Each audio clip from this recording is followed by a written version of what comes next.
think for the most part, it's just that really the demand capture versus generation is something that's really been taking the steam as the market has churned. Being able to tell your CEO, like, there was this much capture available, we got this much. Also, on top of that, we generated this much outside of that from creating interest out. And again, that's looking at it from those two buckets independently and actually tracking your metrics on that. Because again, capture is a very different skill set to grow.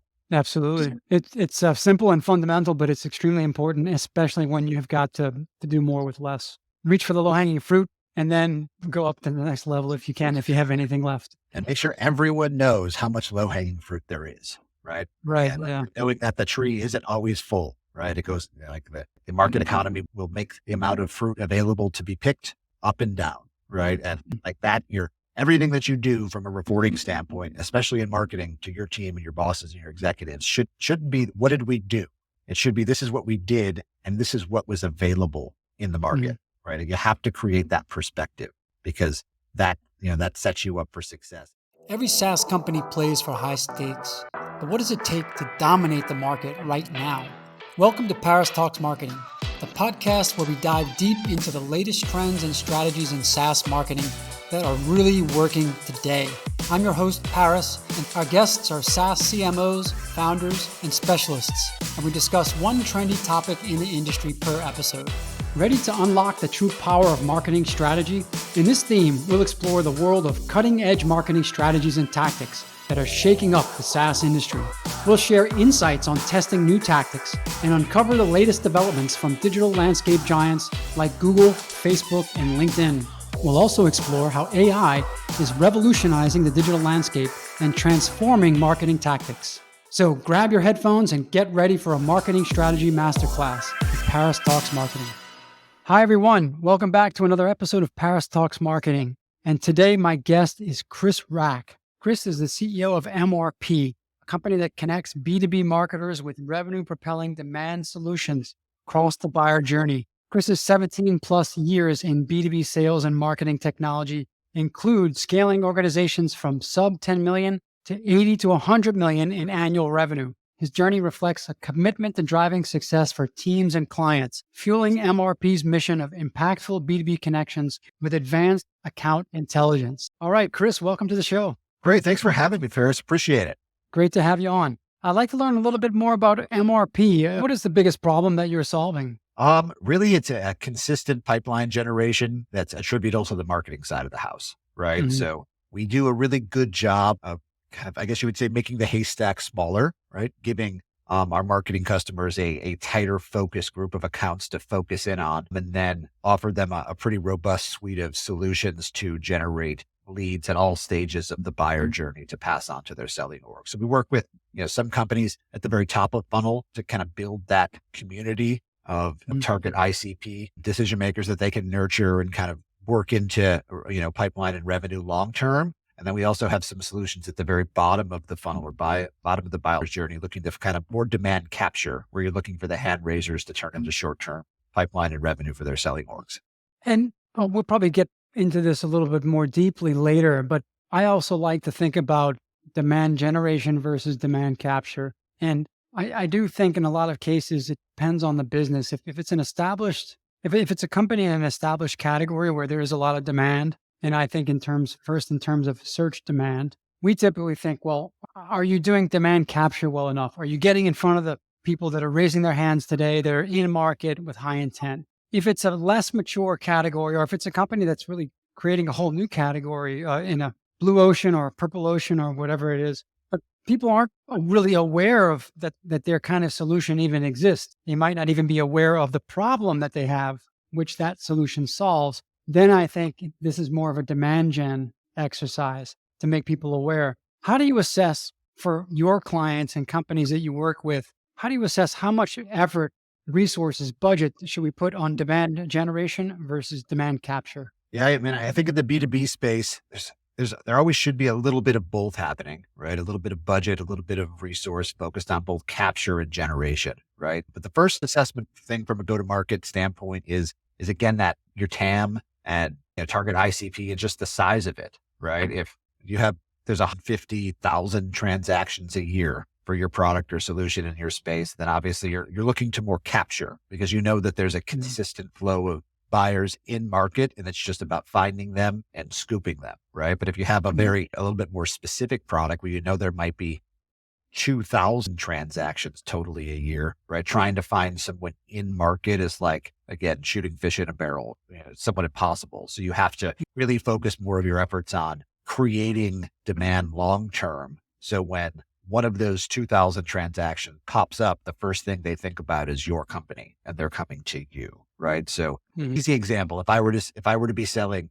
voice over IP or phone system solutions or instant messaging or website chat, something that literally could be sold to every business that has a website or a phone, right? Then I would be heavily focused on demand capture, right? If I was selling a very high-end enterprise software solution that gets purchased once every 6 years for multiple millions of dollars, like an ERP at, a very large ERP to Fortune 1,000 companies, I'd be looking more of a generation standpoint. Cause again, trying to identify in market buyers when there's just not a lot of transactions is really hard to do. So that's how I would attack it. Yeah. And I would presume that demand capture, you expect to see results much more quickly than you would with demand generation, right? And yes, it's very much a long game, right? And it's the hardest thing for CEOs to understand. And I think that the capture versus, generate conversation is a relatively new one in our space, right? But I think it's helping some CEOs understand it a bit more, right? There's only so many people in market right now in our space. We can't just magically go to Google and create more searches, right? Then we can't just magically create more buying, especially now in a down economy. The amount of in-market buyers given where the economy sits is significantly lower. And that's why a lot of go-to-market motions, especially in the B2B SaaS space, are breaking right now because there's been so much focus on capture, right? And the short-term wins and heavily investing in capture to grow fast and then sell or get a big valuation or something of that nature, that now that it's not happening and there's not as much in market, there's a lot of go-to-markets that are just, leaders that are just, they're kind of pulling their hair out trying to figure out, what am I supposed to do? Do you think a lot of people that are still putting pressure on marketing teams to maintain growth in this current economy, do you think it's really naive or it's misguided that you can still expect, even with less budget and less demand in the market, you can expect the same kind of growth? I mean, how can you still have a high pressure to grow fast,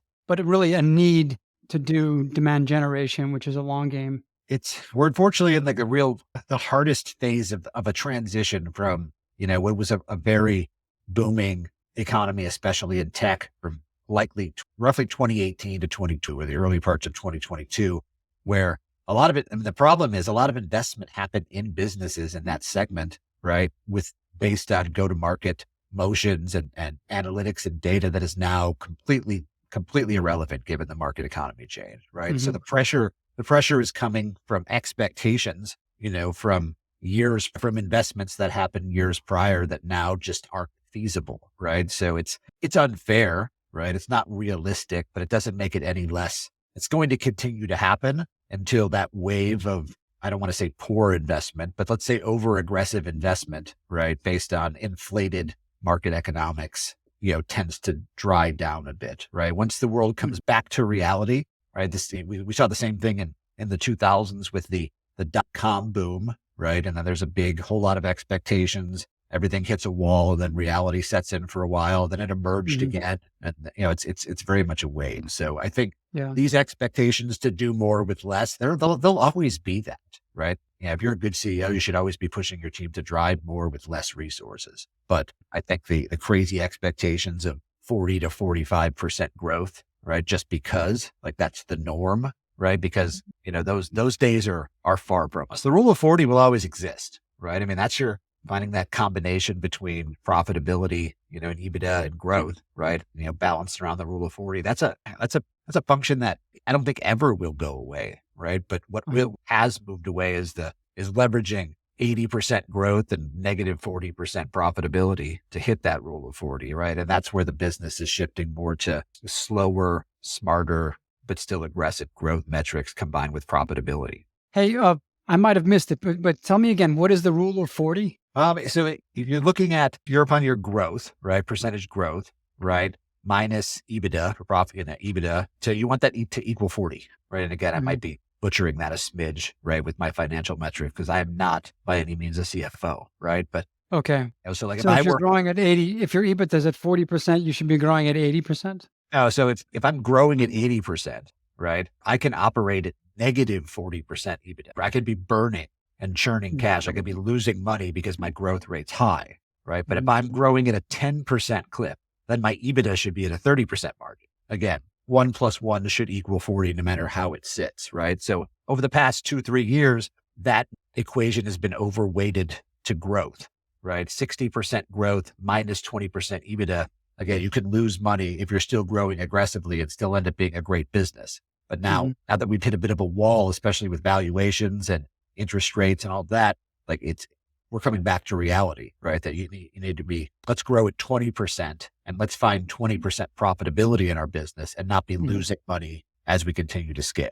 Yeah. Now, in that kind of environment, and I do think things are starting to move back towards equilibrium and trending back towards the norm. But the reality is that marketing budgets have been slashed, and mostly they're still slashed. Teams have been reduced. And the tough market conditions, you could argue that there's some light at the end of the tunnel now. I think generative AI has injected a lot of excitement, and in generative AI and all the whole ecosystem that's mushrooming around it today, it could really pull us all out of this. And it might. But still today, we're in a tough economy. But let's talk about the prioritizing budget and resources. So let's say you're a CMO in a SaaS company and your budget has just been reduced to 30% of it, of what it once was. And you've got a team, you've got campaigns running across the funnel in multiple channels and multiple ad networks.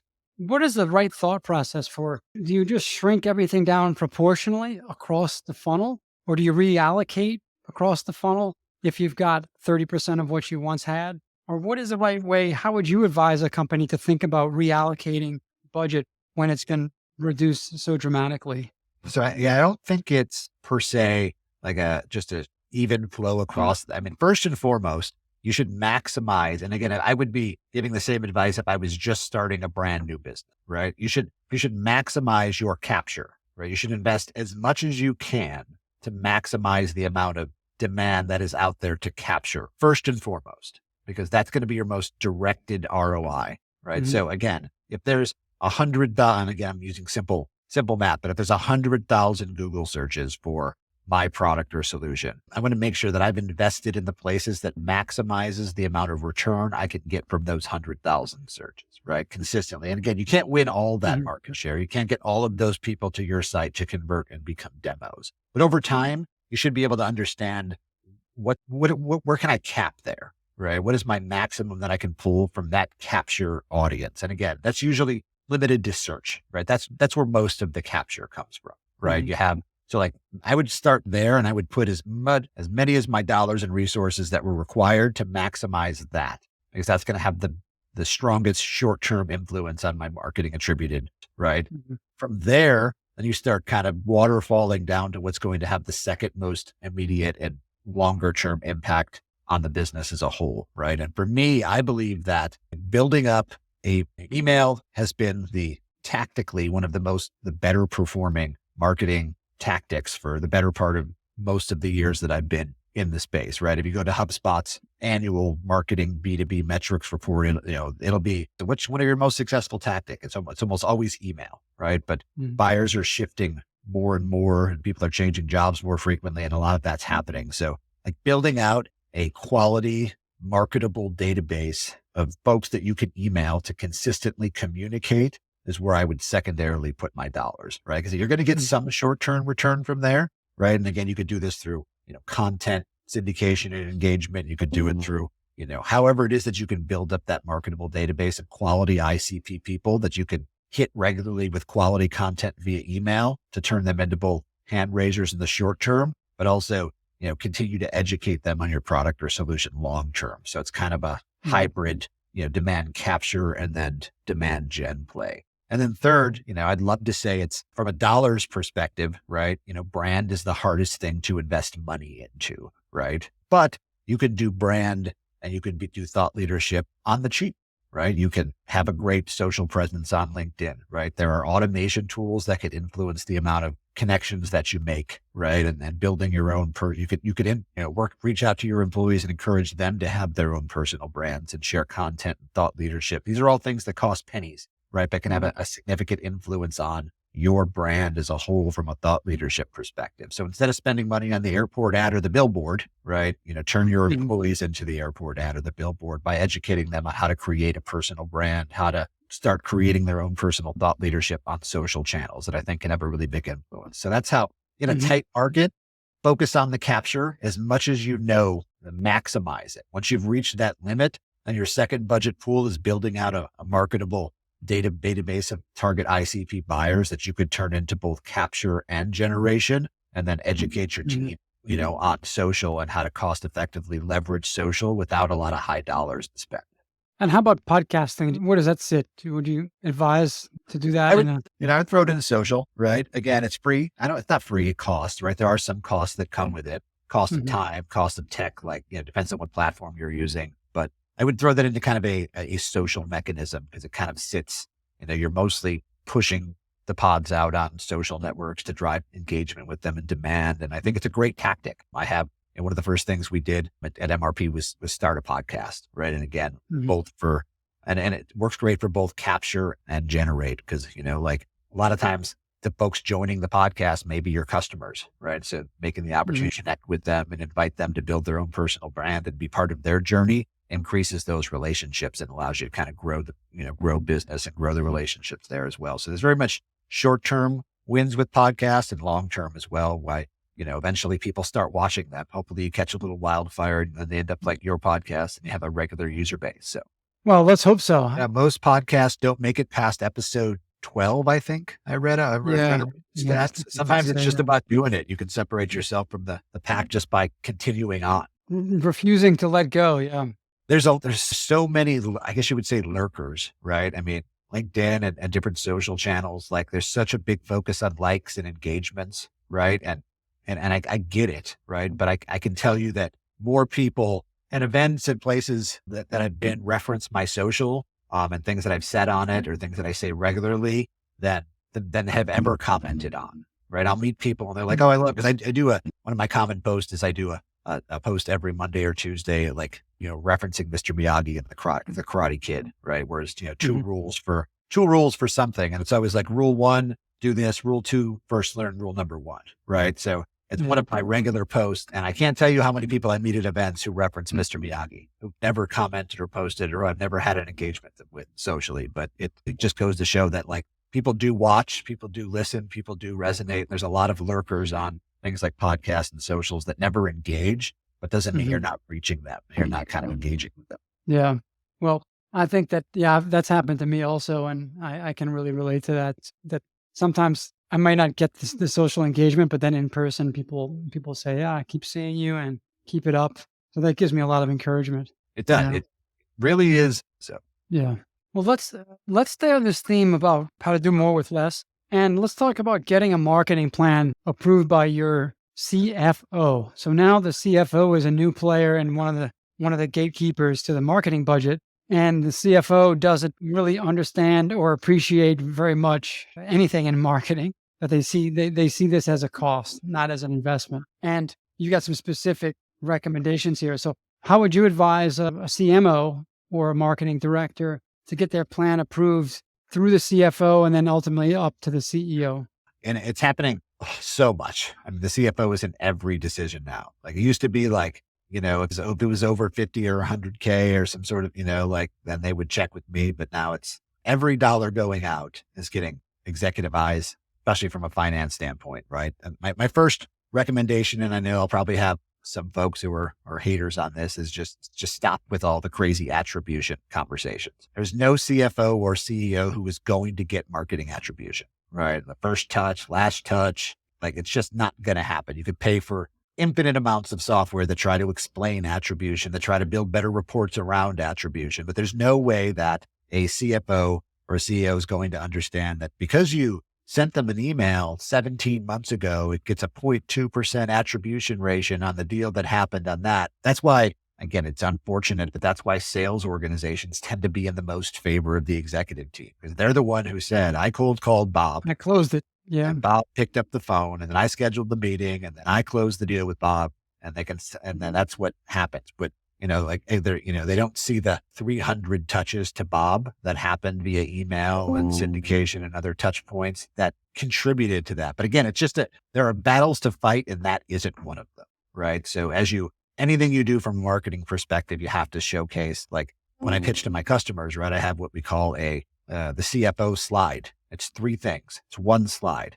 How much does it cost? What do I get? And why does it matter? Mhm. If you can't explain it to a CFO or a CEO in 1 slide with 3 bullets, then you're ice skating uphill. Yeah. So then that's for the CEO. So what are some of the keys then? If you've got a marketing plan, I'm with you on the attribution. I think it's very difficult to explain how credit can be distributed. And I think it's also very hard to measure now because qualitative attribution really is the reality that a lot of people will become aware of and form an opinion of your brand in ways that you have no way to measure. There won't ever be a click. There might not even be an impression. It could be word of mouth or otherwise. But let's say you've got a CFO and a CEO that just thinks in a last click attribution mindset. How do you present a plan that shows them we want to take 30% of this marketing budget and spend it on, I don't know, invest in a podcast or building out content or other non-bottom of funnel campaigns? Yes, it's easy to showcase what not to do, right? Don't focus on attribution, right? But Mhm. here I am saying, well, when am I supposed to do that, right? So the first thing is, first and foremost, make sure that they know that you've maximized all of the bottom of the funnel, right? Capture resources within your budget scoop, right? Like like Mhm. you should say, hey, we're spending X amount of dollars here, right? Identifying people who are in market for what we sell right now, right? And I cannot put any more dollars into this. There are simply no more buyers that are in market, right? So you could give me $100,000 a month more to spend on Google, and it would do nothing for our business, right? So that's the first conversation that has to happen. You have to make them confident that you've exhausted the resources and finding the low hanging fruit. Because every executive thinks there's got to be people out there looking to buy. You just have to go find them. That's your job, marketing. Explaining to them that there is a law of diminishing returns. Here's the amount of searches. Here's the amount that we can realistically capture given our market share, given the amount of vendors in our space, and et cetera. And there's nothing I can do with this specific segment that I can drive more return from. That's first, because you have to get that out of the way, because they're always going to assume that that's there, right? Second from there is, you have to understand that most executives are just as human as you are, right? And they like to do 2 things. 1, follow trends, and B, do what their friends do, right? Like those are 2 human characteristics that even the most seasoned executive will definitely roll for, right? So the easiest way to get someone to get a CEO to buy into something that you want to do is showcase a company in your space or another CEO that they're connected with, or someone that they know, or someone that looks, acts, and talks like them in the space, and say that they're doing it and seeing success. If you want to start a podcast, show your CEO 3 podcasts that your competitors are doing and say, we're missing out because our competitors are doing it. You want to spend money on brand with a billboard or whatever, show them 2 competitors in your space that are doing it, right? And again, that keeping up with the Joneses mindset works wonders with executives. Right? Yeah. That's also a very great sales tactic in general, whether if you're selling to your CEO or if you're selling to anyone else's CEO. No one wants to be left out. No one wants to be the person not doing what everyone's doing. Right. Yeah. Because you wonder, well, they're doing it. I'm not doing it. They must know something that I don't know. And I need to do it to know what I don't know. So it works a ton, right? Basic human psychology. The other thing you can do to get your things approved is go on the offensive. What happens, and especially in marketing teams, right? It tends to be a very reactionary thing, right? I got my budget cut, right? And and the miss there for most marketing leaders is that, the market's bad, right? Like all you got to do is jump on LinkedIn in the first part of 2023 to read every technology company in the world laying off thousands and thousands of people to know exactly where this ship is going, right? But most didn't get on the offensive, right? Go to the CEO, go to the CFO and say, here's my plan for reducing cost in my business, right? That way you can control the narrative. You're controlling how much the cost is. You're controlling what parts of the business you are cutting versus having somebody come in who is looking at an Excel spreadsheet and say, you should cut this, this, and this. usually headcount, right? Maybe you didn't want to cut headcount. Maybe you wanted to cut tools, software, services, et cetera, or paid to keep your heads there because recruiting people is really, really hard. You have to, as a marketing, especially a marketing executive, sales executive, you have to go on the offensive when you feel something is coming and say, hey, this is what my plan is to cut costs in the business and still drive growth. Because not only will you get immediate respect from your executive team because you were the person who was forward thinking enough to say, this is what's best for the business. Your cuts will be less because you did that, right? Because now you're part of the group. Now you're contributing to the positive momentum of the company in a tough time versus somebody complaining that they got their quote unquote budget cut. Now, a quick word from our sponsor. The Paris Talks Marketing Show is affiliated with Hop Online, a performance marketing agency focused on high-growth SaaS and other recurring revenue-based companies. If you like the flow of this conversation, you may want to consider jumping on a discovery call with someone at Hop Online. A discovery call is similar to my podcast interviews in a lot of ways. We'll get to know your business goals, competitive landscape, and marketing needs. And you'll almost certainly come away with some new ideas for how to accelerate your customer and revenue growth. If you're interested, go to hop.online, that's hop, H-O-P .online, and book a discovery call with one of our strategists today. Now, back to the episode. Let's pivot over to another area of growth that I know you're very familiar with, which is product-led growth.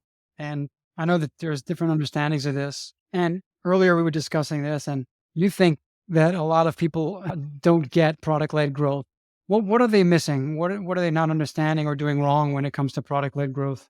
I mean, the first misconception by most executives in product-led growth is that you don't need a selling organization, that you create a great product and people will just magically buy it, right? And again, in some of the big PAM type environments, yes.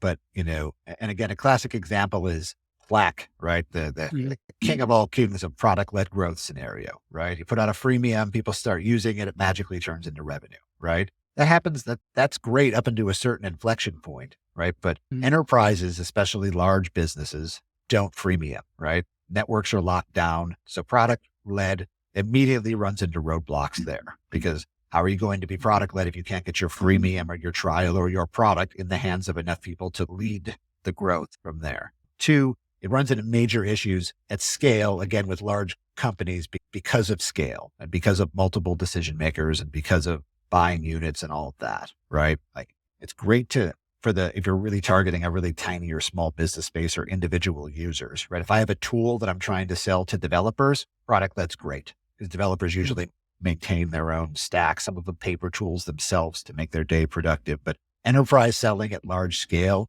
you're always going to run into issues, right? Two, just because you make a great product that might be a freemium doesn't mean that people know it exists or will be able to find it. And that equation costs a lot, right? Like most product-led quote unquote companies burn and churn millions of dollars monthly in sales, but mostly marketing cost in paid search and billboards and brand and all of that, because there's some virality to those products, right? But it's not exclusive, right? Like sometimes that virality is, I guess you would say that fire is caused by spending a whole lot of money on paid mediums to get that viral start, right?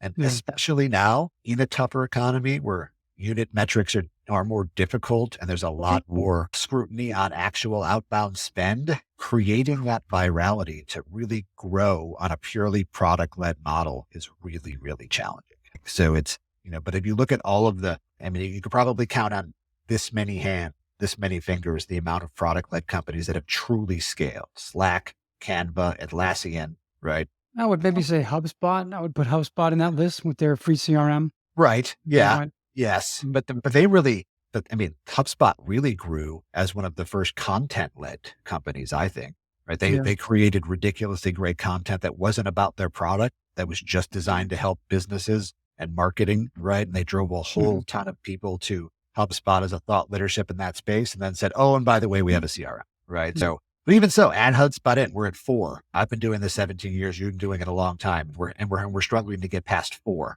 right? So there's, outside of those 4, there's, thousands who try, right? Who have freemiums, who have product-led motions that no one knows anything about because again, Wouldn't it's you say that just to take the contrarian view here, Chris, that even sophisticated enterprise buyers, if they have the ability, would still prefer to, if they're well educated and have done research in the space, or maybe even switching from another product, so they know the category, they know the features, they know what they want. Wouldn't they prefer to quickly get their hands on the product to see quickly, does this do X, Y, Z better than my current option, rather than commit to like an hour on a demo call with a salesperson?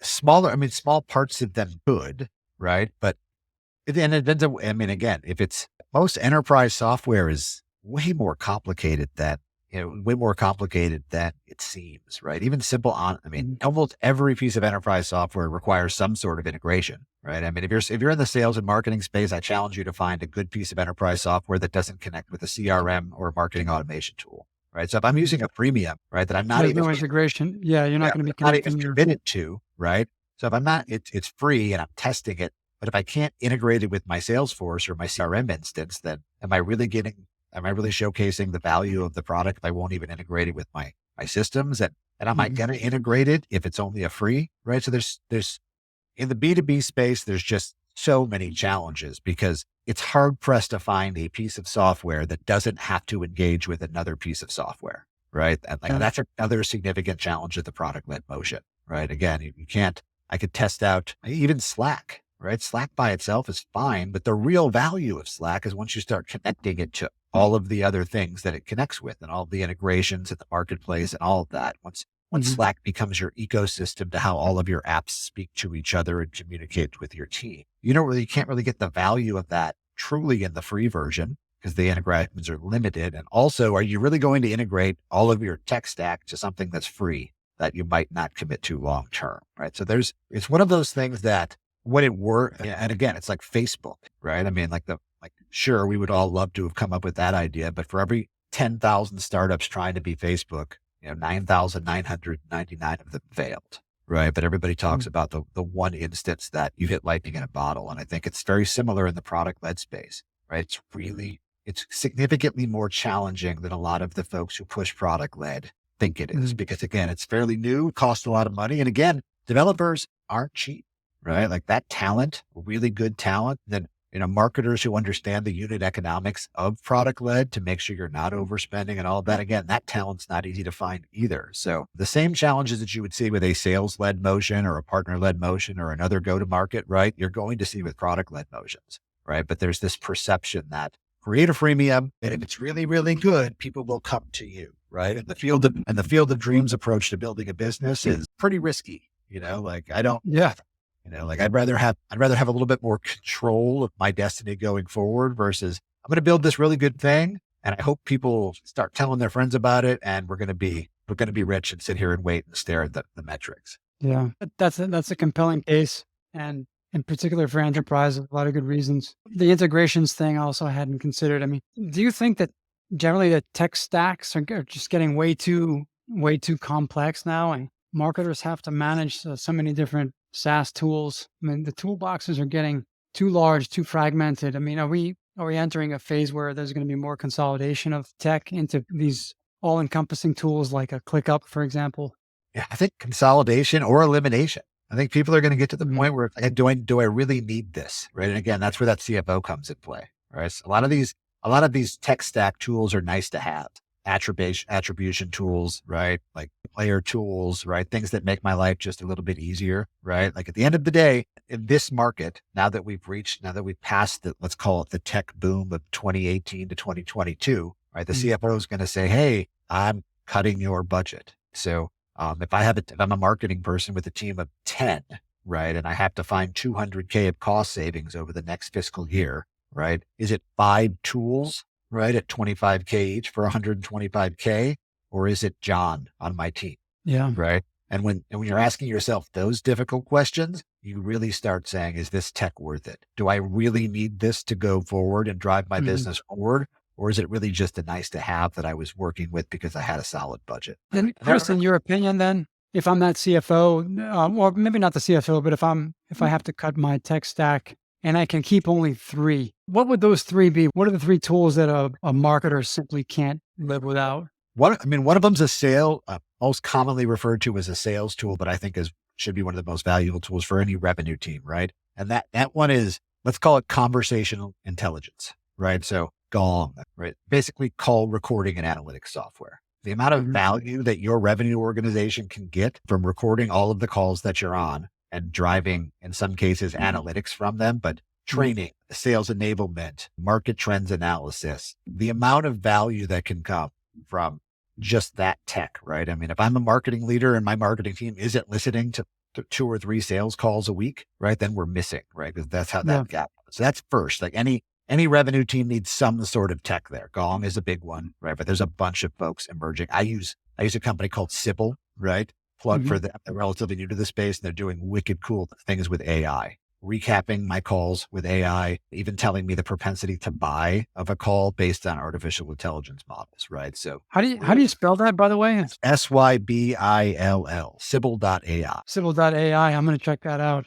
Really wicked. I mean, there's a lot of folks in the space who are trying to do AI call analysis, right? But it's really not. And again, I'll give you like a little history of them. I mean, the company was founded by 2 professors at, I think, Cal Berkeley. Don't quote me on that, but a very high end institution during COVID, who were frustrated that their students were turning on their Zooms and leaving for their classes, right? So they built technology that not only tracks who's sitting there, but also engagement. So like Sybil will be able to tell you if somebody was on the Zoom call with you when you're pitching them, how engaged they were on the call based on how it reads the nonverbals of the video. Oh, really? It goes just beyond what they're saying, but even body language and expressions. Are they looking at the camera? Did they look away, etc.? It's really, really cool. Like, and again, I don't usually get geeked out by software, right? But this one geeked me out, man. So that one, I mean, obviously you need a CRM, right? Like something. You need a CRM that basically houses all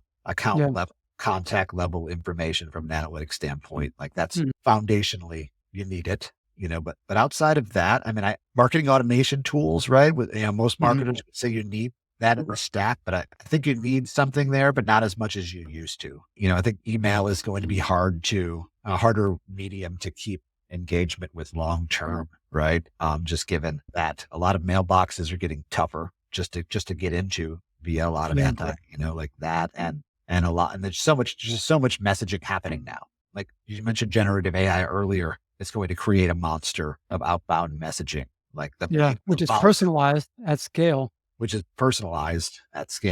Yeah. I was actually checking out Clay today. Have you heard of Clay? I've engaged with Lavender and a company called Reggie, right, who do personalization at scale through AI as well. So those are the ones that I bumped into, but they're all very, there's going to be a rush of it, then it's going to immediately get crushed. My personal take on is that I think it's going to be a wave and it's going to really, really slow down, right? Depending on how, like there's already some press about, Google's algorithms and Bing's algorithms and all the algorithms deprioritizing content written by generative AI because it's duplicative and all of that stuff. So I think there's a lot of, sellers and marketers who know how to use it the right way as a tool in the toolbox to make them a bit more efficient are going to see wild success with it.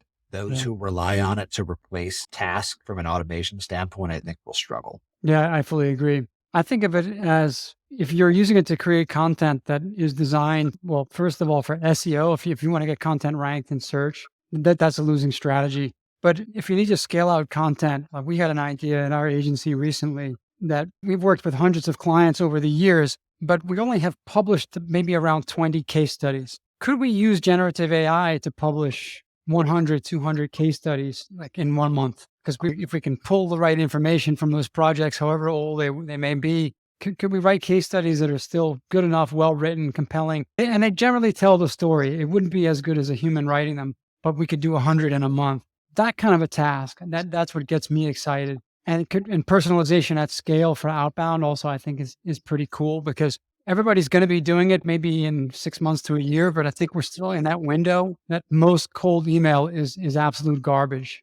I mean, most of the cold email that I get on a daily basis doesn't even say, "Hi, Paris," but it just says, "Hello there," and as soon as I see that, I just know, oh God, this is inexcusable that you didn't even, plug in a merge tag with my first name, But I think that the personalization of that stuff, because you're not trying to, outsmart Google. You're not trying to rank any content Yeah. in search, but you're trying to get something across that proves that it's personalized. So I think those are two great use cases. I mean, what would take a seller to write a 5-minute email if it takes 35 seconds, right? If you can, if generative AI can read someone's LinkedIn profile and give you an intro or reference point to it versus having to click on their LinkedIn, read it, think about it, Yeah. go through it, right? And again, freeze about it, overthink about it, right? That's the real win, right? Generative AI, Mhm. 35 seconds, personalized email at scale, human, 35 minutes of overthinking of it. Can I write this perfect email and all of that, Right. especially sellers as well too. But I love it for really sometimes it's almost like a get them like write the first sentence type thing, right? Mhm. Like if I'm at like a LinkedIn post where I know what I want to say, but I just can't start or I can't finish, right? I'll say like, hey, write me a LinkedIn post about this topic. And I'll like, oh, okay, that's how I could start it. It'll kind of like, Yeah. it'll get me flowing. It'll get my creative side working without Yeah. having, Just it's that you're not staring at the blank page or a blank screen. just not looking at the dot one like this. Yeah. Just Frustrating. saying, yeah, think of something, get started. Yeah. Excellent.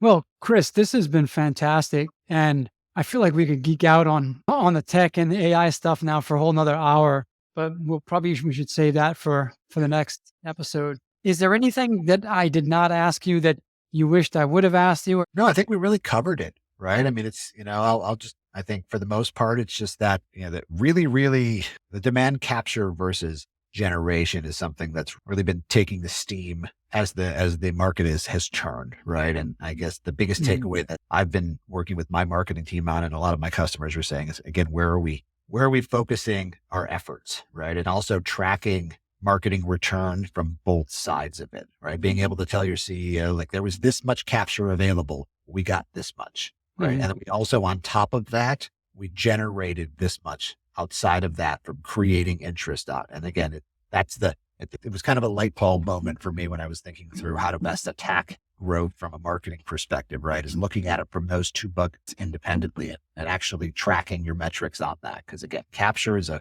very different skill set to grow. Absolutely. It's simple and fundamental, but it's extremely important, especially when you've got to do more with less. Reach for the low hanging fruit and then go up to the next level if you can, if you have anything left. And make sure everyone knows how much low hanging fruit there is, right? Right. And Yeah. knowing that the tree isn't always full, right? It goes like the market economy will make the amount of fruit available to be picked up and down, right? And like that, everything that you do from a reporting standpoint, especially in marketing to your team and your bosses and your executives shouldn't be, what did we do? It should be, this is what we did. And this is what was available in the Mhm. market, right? And you have to create that perspective because that, that sets you up for success. And again, having that realistic conversation of like, hey, in 2021, page traffic for this topic was 200,000 a month. Right now it's 75,000, right? So a lot of times what's happening now is most marketers are acquiring more capture per volume than they were historically. So like Mhm. what might be a decline in overall number of leads or pipeline or ROI might Yeah. actually could be rephrased as, hey, actually we're doing better. In 2021, we had this many leads out of this much search, right? In Mhm. 2023, we have this many leads, the same or a little bit lower out of 1/3 of the opportunity. Look how Yeah. great We're capturing a higher share of qualified searches so that's because a key metric yeah, to we've take. improved our messaging. We've improved our click through rates, our conversion rates on landing pages, all the basic blocking and tackling. Yeah. And every executive will get that. Okay, that makes sense now, right? Versus looking at it just on a pure "what did you do" metric, right? Looking at the history of what the opportunity was versus what you did will help teams not only continue to grow but continue to get investment from their leadership from a budget and that perspective. Yeah. Great advice. Absolutely. And I do have one final question because Sure. I've been looking at this on your t-shirt for the whole conversation. What does the 700K represent? Yeah, that is the amount of conversations that we have with B2B decision makers, asking them, what are they looking to purchase in the next 12 months? Right. So Huh. we compile that data, and that I mentioned earlier how we kind of make the haystack smaller, right? So we take that Mhm. data and we layer it on our services to make sure we're focusing marketing spend and marketing budgets on the right people at the right time. So that's where the Mhm. 7 day comes from. 700K per year, Annual. Yes. Yeah. We have annual salespeople that are asking specifically, what are you looking to purchase in the next? We do quite a bit of outbound email, right? We do quite a bit of outbound direct mail. We do quite a bit of outbound phone calling, right? Where we have engagements with B2B decision makers where we ask them, in some form or fashion, sometimes a survey, sometimes a conversation, what are you looking to buy? What projects do you have coming up? What investments are you making? We take those answers, compile them into about 700 different software and technology categories, and then we run campaigns against those categories to drive leads and pipeline for our customers. So that's kind of our secret sauce. Wow, I finally got the secret sauce, and at the last minute here. That's great. Well, I love that strategy actually, because it's all about asking that right question. Because if you don't ask it, they probably won't tell you. But if you say, well, yeah, what are you looking to invest in? What are you looking at? And then they say it, then you can map that. Really, and you can map that to those software categories. Very, very cool. Awesome. Cool. Well, thanks so much, Chris. I appreciate it. Yeah. Well, thanks for spending the time with me, Chris. I'll let you get back to it, and have a great day ahead. Thank you. Thank you. Another great episode in the books. Hope you enjoyed it. If you want to get notified when future episodes drop, be sure to subscribe to Paris Talks Marketing on your favorite podcast player. And to learn more about our growth marketing agency, visit hop.online. That's hop, HOP.online. Have a great day.